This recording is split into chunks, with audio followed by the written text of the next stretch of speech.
Hello, and welcome to our channel, Marstream, your public performance broadcast platform. Please make sure to like this video and subscribe to our channel.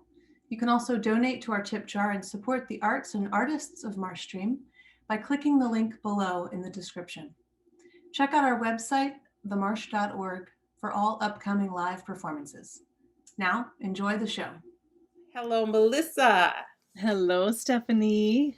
So wonderful to be here with you. So good to see you. You too. I thought so the way this is going to happen, I'm going to talk a few minutes to Melissa. Then Melissa is going to tell her story after that. And then after that, we'll bring our writer room participants in. So, Melissa, tell us a little bit about what you're going to do tonight and why you're here and what you're hoping for. I will. Okay, thank you. So this series is called Mama the Eulogies, and tonight is section 1. And Stephanie and I have imagined doing section 1 one more time in August. And then we've imagined a section 2 in September, section 3 in November, section 4 in December. But I'll share that I lost my mom, for those that don't know me or knew her, 2.5 years ago. And from the moment she left, I started writing. And the first thing I wrote, I've shared with you, Stephanie, was her eulogy. And it just came through me. I just sat down to write and it came. And it was like a love letter to her. And you know, I felt in the writing of it, and even at her celebration of life, that I could have written 1,000 eulogies for her, that what it meant to love her, what it meant to lose her, making sense of her being gone, her childhood, my childhood, this mother-daughter bond, all of it, like to mourn her, to honor her. There could have been so many eulogies. So I kept writing eulogies, if you will, or love letters to the great beyond, and writing and writing. And I couldn't tell for the longest time, was I writing just for my own grief process? Was I writing to remember? Was I writing to say goodbye? All of it. Was I writing it down for Adelaide, right? My daughter, who's 8. And I had been playing with out loud saying for a couple of months. I think I'm writing a book. I think I might be writing my next one-woman show. And it wasn't until you, Stephanie, had me on Stephanie's Marstream in the fall with Playing Monopoly with God, and you asked me what I was working on, and you said, well, what if you share some excerpts here on Marstream? And I knew in the moment you asked me, my body was like, yes, that's what we're doing. Yes, do that. Go there. And so from that moment, we began to work on this process. And I think I've shared with you, I thought it would be easy. I had written, no fewer than 2 million words. So I thought getting ready for this series would be some cutting and pasting and polishing.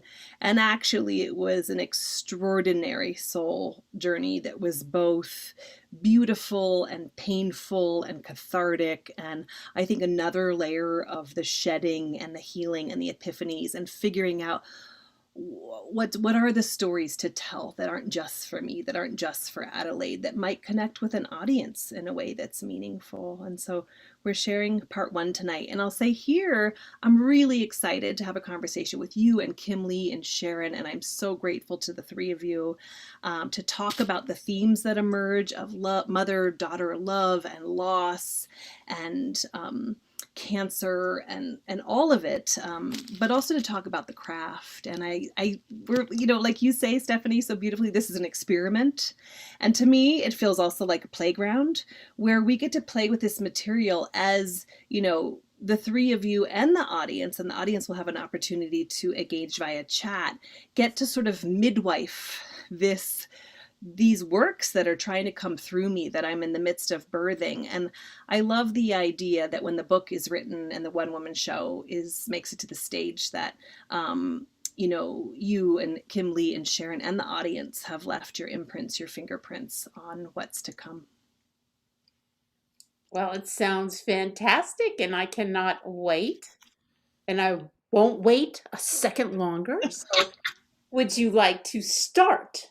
I have just two quick other little things. Thank you, Stephanie. One is I just want to share a trigger warning and mention that, in addition to death and cancer loss, there is another raw territory that I'll touch on tonight briefly, which is molestation. And, if these themes may be too much for you, I just really encourage people to take care of themselves tonight, to reach out for support and potentially watch with a friend or a loved one when you feel ready to go there. Also, if this is a story that you feel deeply touched by and you want to share it with people, this video will be of tonight's live performance will be available as early as tomorrow.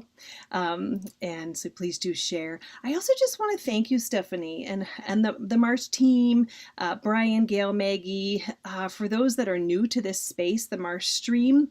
From 7 to 10 days after COVID hit, Stephanie and her team have been producing live performance 7 nights a week. And it's been such an incredible gift to all of us and your audience members, your thousands and thousands of audience members. And I just, you create a space for such an incredibly talented, diverse array of voices, perspectives, genres. And I feel like you're so often touching on the critical conversations of our time.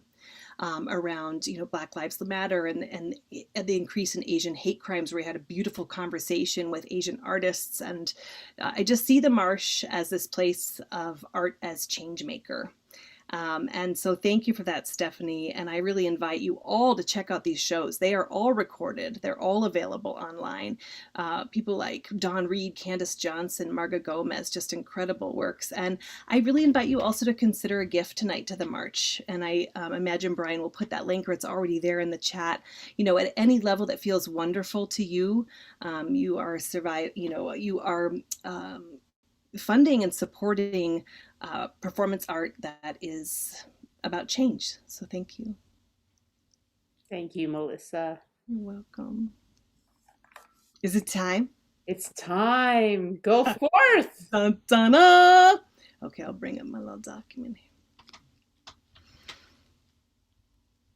Would you believe me if I told you that when I think of her, alive or dead, one of the first images that pops to life are her beautifully delicate feet, bird-boned almost, and a shot of bright orange perfectly splashed on each tiny toenail.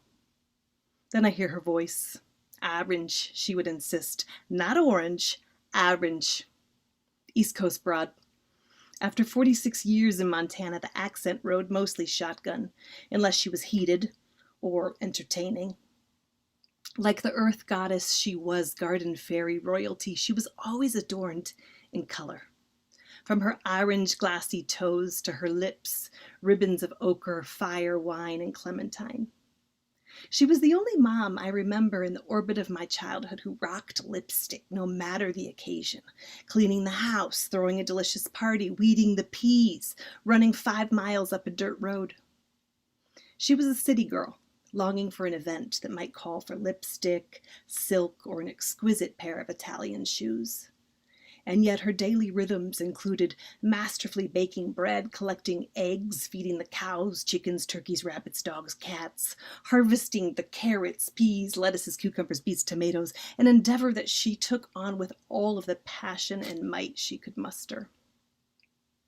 Still, she carried a party in her belly that longed to run the city streets and find that pulsating dance floor, live theater, abuzz with laughter and gasps. She threw herself entirely into the 5-acre organic farm that I grew up on in Missoula, Montana. Watching her clean a chicken on butchering day, tasting her homemade honey wheat bread, or taking in the canning cellar just before winter hit, stacked floor to ceiling with everything from creamed corn to dilly beans and canned beef, you would never know she was just learning to do all of this. But you did know in her presence that the stage lights were on, and she was somebody wildly, creatively alive, touching, tasting, feeling everything, and willing to tell you all about yourself and everything around you. She told me as early as 8 as I drank in her beauty routine one morning circa 1979, "Honey, there are no true events in Montana, no theaters or opera houses, nothing happening that would require or appreciate how much your mama dresses to the nines. Women in Montana, she said, they change their sweatpants and call it fancy. But I love to get dressed up, just like you, baby. Mama and Mel love to play dress up. So you know what you do? You become the event. And she did. The first on the dance floor, the last to leave, probably the only one dancing on the table, even at 70. Her home, her gardens, her dinner parties, up until the year she passed, had a glow and glory to them, reminiscent of the Metropolitan Museum of Modern Art. A curated celebration of layered lush texture and color. Aesthetics for my mama were not mere festivity. They were survival tools. For her, color, texture, contrast were far from simple. She was a beauty maker, making it, expressing it, and letting it permeate her world each and every day, carved a pathway far from the loneliness, poverty, abandonment, and hurts of her childhood, to a land of her own making, a world in which she often felt safe, whole, and home. But there was more here. There was something about her and everything she touched that was beautifully pressed and buttoned up and folded while simultaneously being wild, even beastly. She was beauty and the beast. As her daughter, I tangled with and was touched by both. There were many times Beauty and the Beast arrived on the scene, sometimes to my horror, and other times to my great relief. Like just after giving birth to my baby girl Adelaide, I couldn't sleep for a month, and I landed in the psych ward with postpartum psychosis. 4 weeks and 9 psychotropic drugs later, I was sent home on lithium, a whisper of my former self. Mama held me close, protected, in the ward and out in a dozen different ways. She fought for me to have access to art supplies, bared her teeth around the many, many meds when she found me drooling, held her ground in any way she could, and when I got out, she wanted me to know I was safe, whole, and home. The day of my departure, she mustered all of her Massachusetts and half smuggled, half bulldozed all of my makeup, hair care, a new dress, and gorgeous red shoes into my room. She had taught me decades prior that red shoes were for walking in new directions. I knew that her knapsack was dripping in magic. She playfully helped me ready for brunch at the Shack, our favorite brunch spot since I was 14, the place Coffee and I fell in love, the backdrop for 1,000 mother-daughter moments dripping in revelation, laughter, tears, and bonding. As I left my room, everyone in the ward turned their head, eyes popped, chins bolted. My fellow patients, for the most part, met me with giant smiles, as if I'd broken some unwritten rule. Bold expressions of individuality were not encouraged. Mary, a sister psych patient that was currently wearing my maternity clothes because she was homeless and had none, she came up giggling with flirty, sparkling words. We both knew that even though we'd spent 2 weeks together sharing our tender underbellies, there was a part of me she was meeting for the first time. More than one nurse shot me a look somewhere between shock and grave distrust. I mean, who gets dressed up to leave the loony bin? One said, "Where are you going, New York City?" A couple others whispered. My gorgeous mama, stylishly wrapped in greens and purples, velvet and suede, with her short silver locks coiffed to a magnetic territory somewhere between hip as hell and endlessly demure, took my arm, folded it through the crook of hers, and said with a smile, "We are going to brunch," and strutted me out of there, hips snapping, head high. I heard in the back of my mind what she truly said. The translation? She said, "We are free motherfuckers, and we are taking our big, beautiful selves to brunch, and there we will laugh and cry and connect and share stories and find some semblance of normalcy again, and there isn't shit you can do about it. And if our colorful, unapologetic, gorgeous celebration of life scares you, that's your dis-ease. Adios." That's what she truly said. Mama was amazing at making quality time for the real talks. In our bond so often, she wasn't afraid of mining the deep, together in realms of vulnerability, failure, and humanity. She lived for the stuff. She made room for all the big, messy feelings. In the wake of a devastating breakup in my late 20s with my could-have-been husband, who bowed out of our holy matrimony 6 weeks before the wedding I'd handmade 103 invitations for, Mama loved me up with home-cooked meals, long tear-filled talks, a new journal, and you guessed it, a new pair of red shoes. Inspired by her, not only do I garner red shoes at every life-changing crossroads, massive breakup, or moment of loss, I throw away all of my underwear and bring in an entire new stable of intimates that have never even heard of What's His Face or What's Her Face. And at a painful crossroads, I carve out a new soundtrack that carries me beyond the massive shift to new territories within myself. Mama inspired so much within me, so much that is me, what I love, and the ways I express that love, my cultivation of beauty, the unapologetic way I sound my truth, my habit of taking painful experiences in life and transforming them into fertilizer for healing and wholeness, my deep need to connect with Mama Nature, the dirt, the rivers, under the moon, preferably naked. Often in her garden or on her deck by the river reading a book with her morning coffee. Ruby lips and toes might be all Mama wore. For her, nudity was a proclamation of joy, of freedom. Many times on our phone calls, whether I was living a continent away or just across town, her daily report was often punctuated with her nudity. Good morning, honey. How are you? Oh, good. Oh, good. Oh, me? Oh, you know your mama. I'm just reading a little Deepak Chopra, naked as a jaybird. I'm getting ready to plant the potatoes naked. Oh, honey, the neighbors don't care. This is the most excitement they get out here on this little dirt road. Mama was in love with her body. Her Tina Turner legs, her C cups that defied gravity even at 70. Her unbelievably soft olive skin. She flipping loved being in a body, expressing and experiencing with it as if she'd spent a long time in the spirit world and was all too aware that time here is short, and when her time came, she'd really miss all the cool shit you get to do in a body. And there was zero shame. I don't know that there was a close friend in my childhood that didn't see my mom naked at some point. I think my husband Eric saw her naked on a river trip within the first year of our relationship. Side note, he has never seen his own mom naked. We were making camp, readying for dinner, 10 of us, all quietly content within our tasks, and out of nowhere, Mama screams, "Don't look!" as she flies across the rocky beach, barefoot, arms and titties just flailing, and dives in like the little river nymph she was. One night, about 20 years ago, I went with her and her sweet husband, Walter, to hear some live music in downtown Missoula. Blues. A couple of drinks in, she made her way to the dance floor and began to reel Walt to the middle of the floor with an imaginary fishing pole, as if she had a giant blue marlin on the line. And shy, quiet Walter, God bless him, played along. He smiled wide beneath his blonde Freddie Mercury mustache. Not a trace of embarrassment, as he was jerked to the dance floor in these powerful pulses. And Mama, she had her back in it, giving it everything.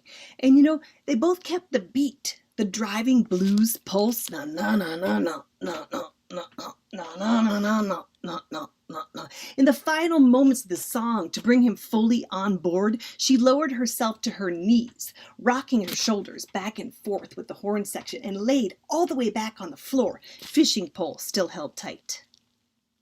I, on the other hand, was hiding. Not an hour later, I walked into the ladies' room, and my mom had her shirt lifted, and she was sharing her perfect breasts with 3 women she just met. One of them was diagnosed with breast cancer and was soon to have a double mastectomy, but they were all giggling and dreaming about the righteous tits she might get post-op, and my mom was sharing hers as the possible pair. Such a philanthropist.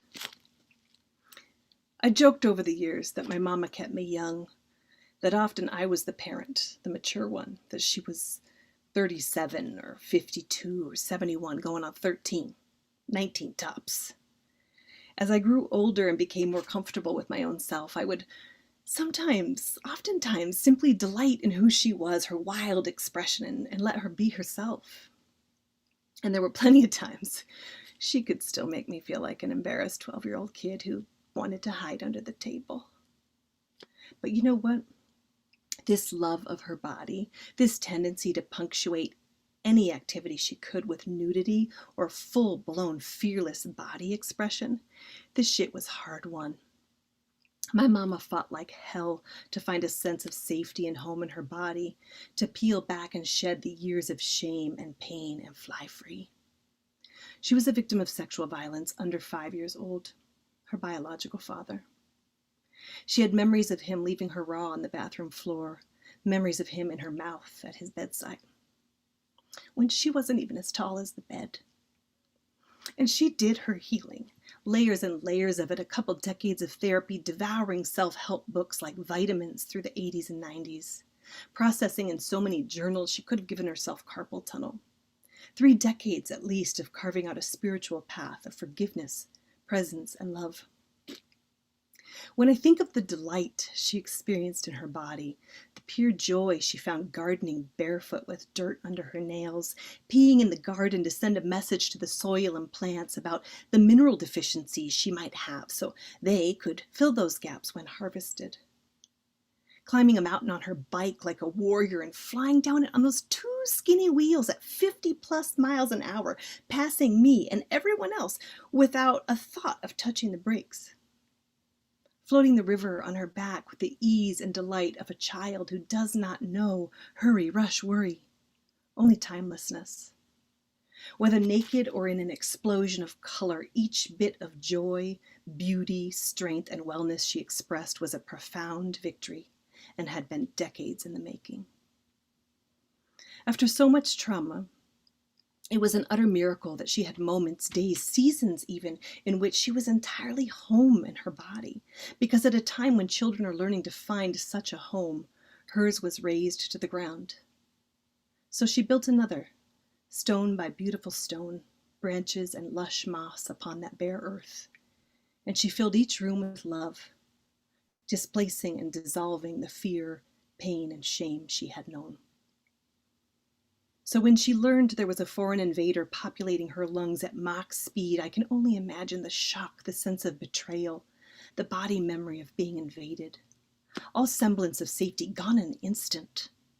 The final 4 months as the cancer ate away at her body and she struggled for every breath, Mama fought hard to keep those dark, early wounds from overtaking her. And despite all of the healing, all those years, there were still dark voices nipping at her feet through much of her life until just before the very end. Those early wounds had scattered seeds of doubt about her safety, her worth, her ability to trust others, fears that informed her tendencies to control, manage, judge, and define everything around her, fears that fueled her dizzying pace and an endless need to accomplish and produce, to stay one step ahead, always, as if she was outrunning something. Fears that left no room for failure. I remember one afternoon in the last month of her life. I had spent the day with her, loving on her, tending to her, holding her. She was so gaunt by then, it was clear her body had been feeding on itself for several months. Her breath was so labored and shallow that she was in a near constant state of anxiety. She burst into tears with the weight of it all and said, "Oh, honey, I'm so sorry. I'm trying so hard. I'm doing everything I can, but I fear I'm failing you. I'm failing Walter." I hugged her, sobbing. I said, "Oh, Mama, there's absolutely nothing you could do in this journey to fail us. Nothing. Cancer is not pass-fail. This is not a test of your goodness, your worth, your value. Death is not a punishment for something you got wrong. We love you endlessly, Mama. You are showing up with everything you are worth, with all of you, your fight, your vulnerability, every day. That's it. That's all there is." We held each other so long, I felt myself remembering what it was like to crawl up on her lap and be snuggled by her as a child, when a mama hug was magic medicine. Only this time, she was the tiny one who could fit on my lap. Eventually, we wiped each other's eyes. We smiled, then giggled.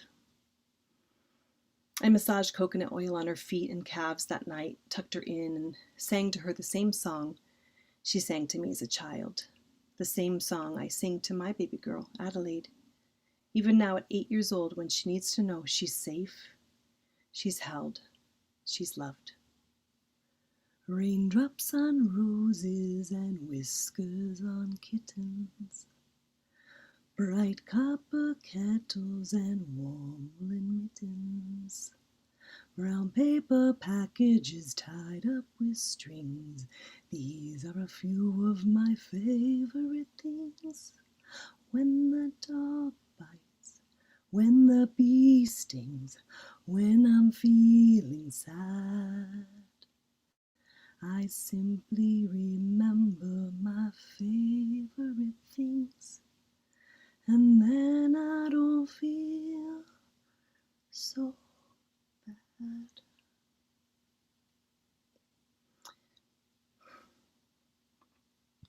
As Mama dozed off to sleep, something released, something she was holding, and her breath deepened, as if somehow in sleep she was allowed to lay her head down somewhere truly safe, something beyond anything that could be offered here in the waking world. And as I laid there spooning her as she had spooned me when I was just a girl, and again when I was a new mama, fresh out of the psych ward, a prayer came through me from beyond me for her. It sounded something like this. Mama, your little girl in you, your warrior, your street-savvy survivor who has the equivalent of a PhD in alternative ways to survive cancer. You've called on dozens of doctors, healers, and protocols, filled your days with 100 ways to squash cancer. But the number one healer needed on the scene now, Mama, is you. Your higher self, your deepest knowing, the crone in you that carries the wisdom of all time, that knows birth and death intimately and walks unafraid. Whether you die tomorrow, 2 years from now, or 2 decades from now, it is my greatest prayer that you, the lowercase, little human you, knows in every fiber of your being that you are worthy. You are safe. You are held. You are loved beyond measure, and that you can trust this passage. I call on your higher self to flood you now with the love that you are. Then I laid there for a time, cherishing the sound of each and every breath, breathing in the beautiful smell of her, a smell that had always been a part of me, trying to commit it all to my forever memory. On the drive home that night, I called my husband Eric to tearfully tell him about the prayer that had come from nowhere. The prayer my mama didn't even hear. She was already sleeping. I called to tell him, I'm sorry, I have a pop-up. Hang on one second. Sorry.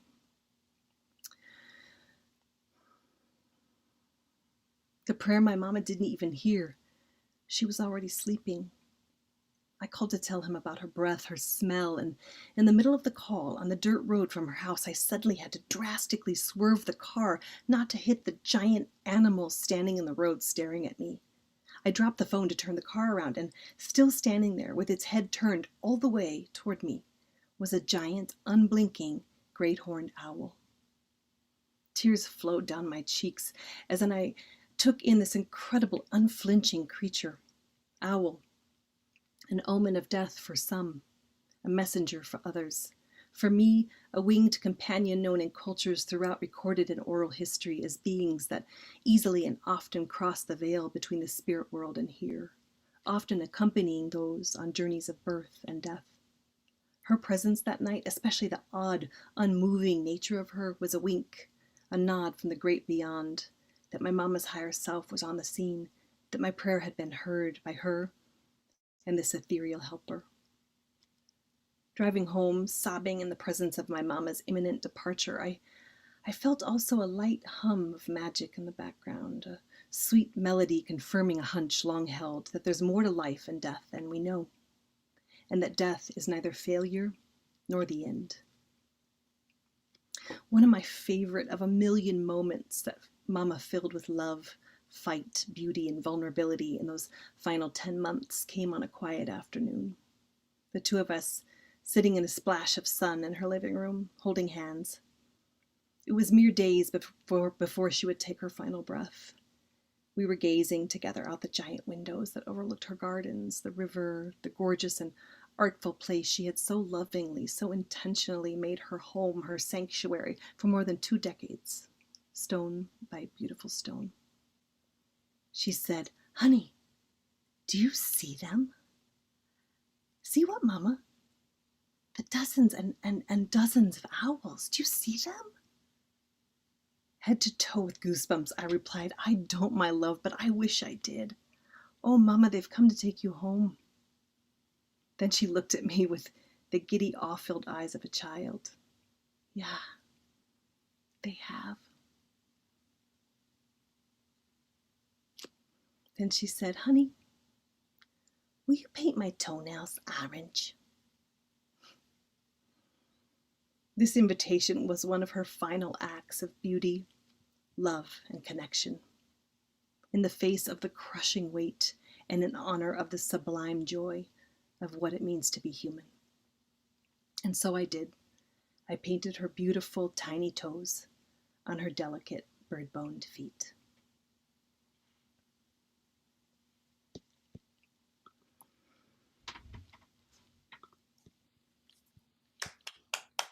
Wonderful, Melissa.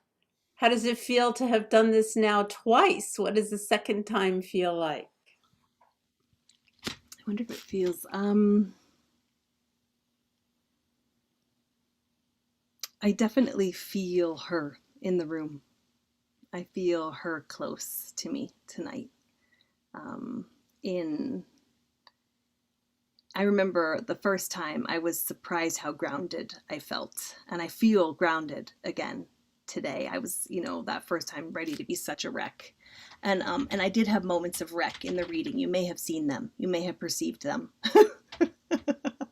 There were moments of wreckage. I tried to rein them in as best I could and continue to enunciate. But I just feel her, and I feel so deeply that this opportunity, this invitation is really, truly healing for me. And I hope that in a multitude of ways it is for other people as well. I think it is for me. And let's bring Kimleigh on, Kimleigh Smith and Sharon Eberhardt. Hello.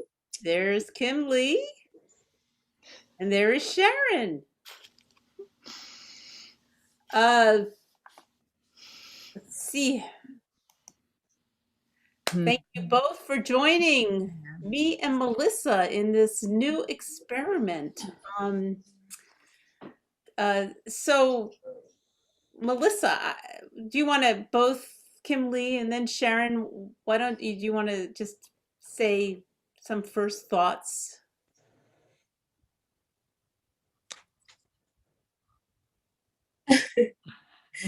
So I feel like, the text and the conversations that we had leading up to your mother's passing, and they were far and few between because you had so invested the love that you needed to give your mom during that time. And, you said, I feel her with me. And what's so beautiful about your writing and what writing has the capability of doing, what storytelling really has the gift of giving, is to put us in your place, to feel what you are feeling, to go on that journey with you. And a great storyteller takes us all on that journey. And I could see her orange toes, and I could feel her heartbeat and her strength. And that's what storytelling is all about. So thank you for your bravery, for your strength, and for your beauty in telling this story to honor your beautiful mom, your mama. So thank you. Those are my first thoughts, and I have nothing else. Oh, thank you. Thank you. Oh, Sharon? Yeah, I'll say, and I feel like you, like when you say you felt your mom in the room, and I think like everyone listening and watching, we felt your mom because you really bring her to life, and you give so much of the energy that, you really communicate, the energy that she had, her spirit, and how that lived in the world and how you experienced it. It was really, really beautiful. And that, like, I like how you mentioned the orange nail polish toward the beginning and how she pronounced orange. And then at the end, like, that's a really closing with that even though she's dying, that she held onto that, holding on to the joy and giving you something to do too, in a really wonderful way. Thank you. So, Melissa, do you have questions for Kimleigh and Sharon? You know, what's so interesting was, you know me, Stephanie and Kimleigh, and a lot of people who I know and love and eyes know me. I have no trouble talking and taking up space, but I made a giant in caps note to myself in my notes for post-performance was like, let Kimleigh and Sharon and Stephanie talk. Let them lead this. You've talked enough. So I would love to give space to the three of you. And I'm sure pieces will come. But I know we're talking about like the human themes that emerged, and the craft itself. And I would love to hear from you for a bit, if that's okay. So why don't we just focus on human themes first?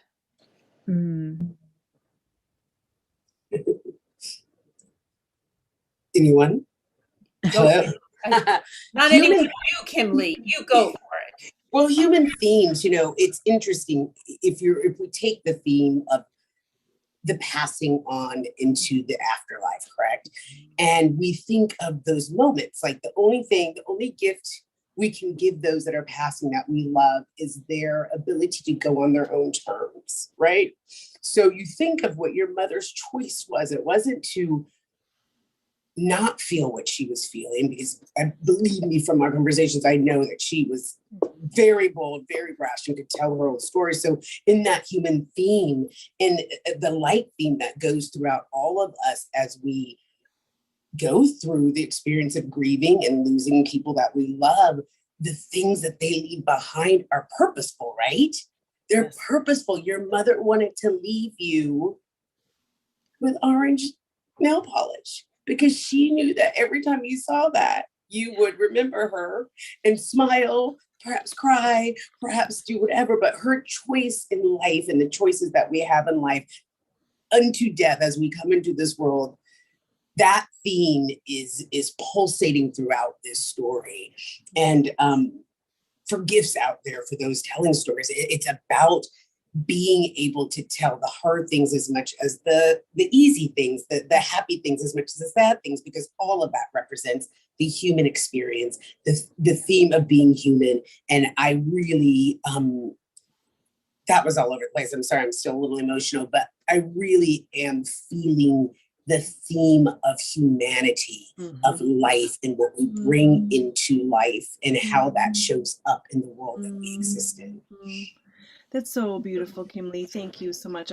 I loved all of it. One piece that sparked something for me was this showing up for her for the passing she wanted. Yes. And I know that I'll go deeper into that in future sections, but I did feel that like a mantra in her passing, which was 10 months long as she fought like hell to live, right? But was dying, right? My mantra, was so much about like, what does she need from me in this moment? What does she want this moment, this day to be? Now and now and now, and not what did I need it to be? What did she need it to be? And she so absolutely carved out her own path. She was not going to do chemo. She was not going to do radiation. She was not going to be on 1 to 9 drugs. She also believed death was sacred. She wanted to be awake for it, even though I don't think she believed she was dying until the very, very, very end. She still wanted to be awake for whatever was coming. And it wasn't that she, I share that with no judgment for anyone in a cancer journey that does all the things she didn't do. I just think it was so profound as her daughter to just try to hold space and support her in making it what she wanted it to be. And it did sometimes take, like, I had to take care of myself in other ways, right? Yeah. I will say, we also had a relationship where I was often the mom, even when I was 3 or 8 or, 25, and those stories will also come in the future. This was a chapter where it felt so right for her to be the baby and me to take care, like in the very end, where I actually, was wiping her butt, and carried her to the toilet like the day before she passed. Only at the very, very end, not much, very, very end. When that started happening and the depends were coming, she's like, I'm out. Yeah, she's like, I'm not wearing diapers. Nope, they don't make suede diapers. No silk. Depends. So, ciao. I would love to hear from you, Sharon and Stephanie, and also the audience. There was a audience member, a friend, who asked if she could share a memory. I don't know. I know that so far we've imagined that only the audience is just sharing through chat. So when we get there, after we've heard from Sharon and Stephanie, I don't know if we want to just keep that memory to chat or turn on a camera. I'm open. But Sharon, I'd love to hear from you. Well, I was thinking of how, like, when you say of the time period, the last 10 months of her life, you're making it for her, but then like a eulogy is like, who is a eulogy for? How much is it for her? Is it for you? Is it for us? I mean, yeah, I guess just to talk about that a bit. I love that question. Do you have a sense of that? Well, I mean, I think it can vary from, I guess, moment to moment of the eulogy, or what you're feeling at a time, or what different versions, because you talk about having multiple versions of the eulogies. So many. So like, does this one, I mean, I'd imagine that each one is for all three, but like, do you feel like this one is more for her or more for you or more for? It's so interesting because I definitely am so aware that when I tell stories about her, they are my telling of an experience. They're my telling of her, and I can hear her say, "Bitch, that's your version. Move over. I'm going to tell my story." Like she definitely, and she also, I feel that she's here saying, "Oh, sweetie, thank you. That was beautiful. And thank you for remembering that. Thank you for elevating that." But I'm very aware that, there's no way that you can remove me from my stories about her. At least half, if not more, is me in my stories about her, right? My perspective. And I tell these stories to honor her, almost like building an altar for her. I tell them to celebrate her. I tell them not to, so I don't forget. I tell them so Adelaide knows them, and maybe her daughter one day. No pressure, Adelaide. She's only 8. And I also feel like the eulogy that came that day, and even this experience now, it does also feel like for those of us that loved her. It's also in this format for anyone who's lost a great love. And I know that we all do grief so differently, but I feel like sharing our stories of grief can be a profound exchange. And did you say like this is similar to the eulogy you did give at the celebration of her life? When you say that, it's very different in terms of the stories, but I would say it's similar in that it's the highs and the lows. It is heart-wrenching and funny and inappropriate and wild, because she was all those things. I wanted the eulogy to touch the territories she did every day of her life. And I also have said last time, I'll say again, I feel like this eulogy is like Jeanette Williams light. I mean, and we did touch on cancer and death and her molestation. But in terms, I will in future sections go deeper into the mother-daughter struggle. And, I fiercely loved her. And our relationship was one of the most difficult of my life. And so much forgiveness came in her passing. And I think that forgiveness doesn't truly translate in story unless I share some stories about what was so hard about that dance, right? And so it's interesting. I feel like in some ways for me, I made it easy on me not going there just yet. Oh.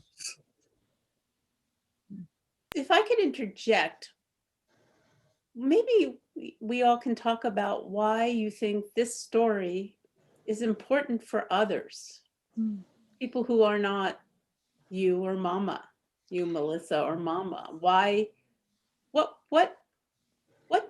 does this story, how does this story ring for others? And I love that question, Stephanie, and I wonder if I'd both love to hear from the panel and also open that up to the audience in the chat. How people feel like either in general this story is important for others, or how it was important for you specifically in your specific journey tonight. Someone did ask in the chat if my mom's husband's watching this, Walter.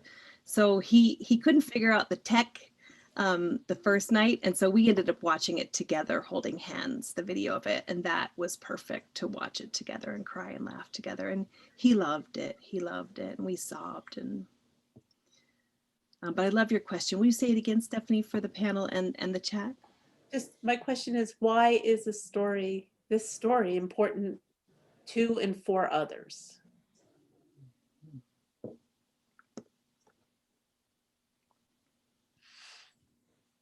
Well, I I can. didn't know if she was asking you, Melissa. Yeah. Oh, You want to go? oh no, let's have you guys answer first. You two. No, let's Sharon start, and then Kimleigh, and then we'll see if there's anything in the chat. How's that? Let me direct this a little bit better. Sorry. Thank you. Thank you, So Stephanie. the most general, since I don't have a prior relationship with you, and this is my first acquaintance with your mother is through the story. So I think there's the universality of someone looking at someone, how they face life, and your relationship with her during her life, and then your relationship as she faces death. And so I think that's such that's a universal. I mean, we all go through that, of having people in our lives, our parents get older, and then the tables turn where you end up taking care of them. Yeah, so I think that that's very universal. So we can all share some connection with that. Yeah. Thank you. I think in general, death is inevitable, and every single one of us on this earth will experience losing someone in our lives. And specific to me, it was lovely to see your journey through those 10 months and this experience with your mother, because my father died.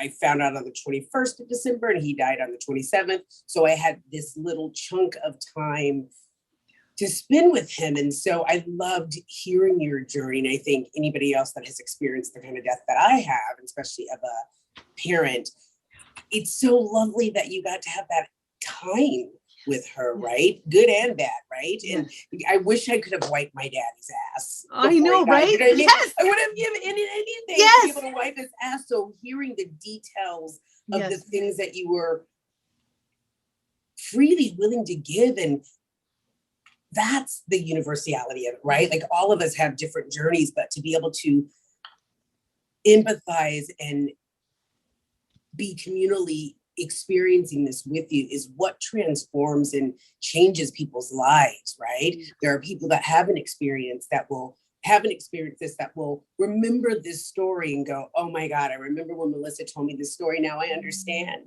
Now I get it. And I'm so grateful that I have that story journey with her so that I can be on the side of this and remember how important it is to have this time. And for those that hadn't had that time, it's just, for me, the depths of which we go in life is the journey that changes each and every one of us. And every story that we tell, every movie we see, everything that we see is a story that is universal. And that's what's so beautiful about this. So thank you for taking us hand in hand on this journey with you so that we could understand what it feels like to be in your shoes. And to me, that's the most important part of this story, and why it's important not only to you for your transformation, but for all of us for our transformation. Thank you so much. Thank you. I want to share too that, that question, one of the things that first pops for me is, as much as my mom was very intentionally healing herself throughout her life, and very powerfully and very beautifully, a lot of her demons came to haunt her at the very end. Yeah. And the way that she showed up in her dying process, and you get a little sense of it in this, and I'm hoping in the larger arc you'll get a much deeper sense of it. But she showed up in a way that she healed it all before she left her body. She healed it all. And that, for me, I feel like is a universal message for each and every one of us that will die.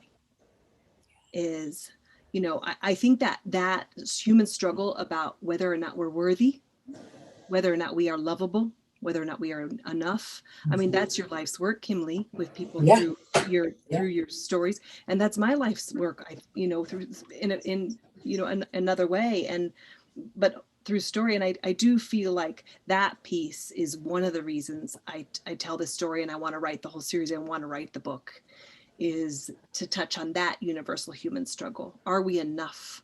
Are we worthy? Are we truly loved? Are we safe? I have one question just to caveat off of that. You said that she fought with her demons, and then as I watched my father do the same. But for you, what was the gift that gave you to watch somebody fight through their demons? What gift did that give you in the living now, right now? You're able to live a life, and you're watching somebody pass that's dealing with all of the shit that we leave behind. How did that affect you and in the life that you're living today? There are so many layers to the answer. I love that question, but one that's very powerful is, we know life is short, but we don't know it until someone that our entire life revolved around them. I mean, when she died, I would more likely have believed you if you told me Mama Earth had dead and the planet's no longer here. Just a news announcement. When you go outside, Earth will be gone. I mean, it was like she was everything. My entire life revolved around her from the time I was so little. She was, and I couldn't imagine it without her. So it brought home the life is short in a way I could never conceptualize truly. And so I think it's another one of those experiences that are few and far between, those devastating experiences in life that gives you an opportunity to really show up for yourself, fully show up moment to moment to moment. I slowed down. I went inside. I made a lot of time for my healing, a lot of time for my writing. I made a lot of time for Adelaide, but I also slowed down enough to hear myself, to hear my internal critic. And, this work I've been doing for a very long time, but it was like, I could see the way in which her demons, in her belief and my belief, related to her cancer. And I was like, slow down now, Mela Bangs. Tear apart those voices that you're moving too fast to even hear them. Slow down enough to hear the chatter in the back that in any way takes away your dignity, takes away your value, takes away your love. Slow down enough to hear them so you can interrupt them and show up with immense love for yourself and everyone else, and really be in these moments with your child, be in these moments with you, be in these moments with your husband and her husband, right? And I wanted to share too, I don't know, in the chat, a couple people answered the question.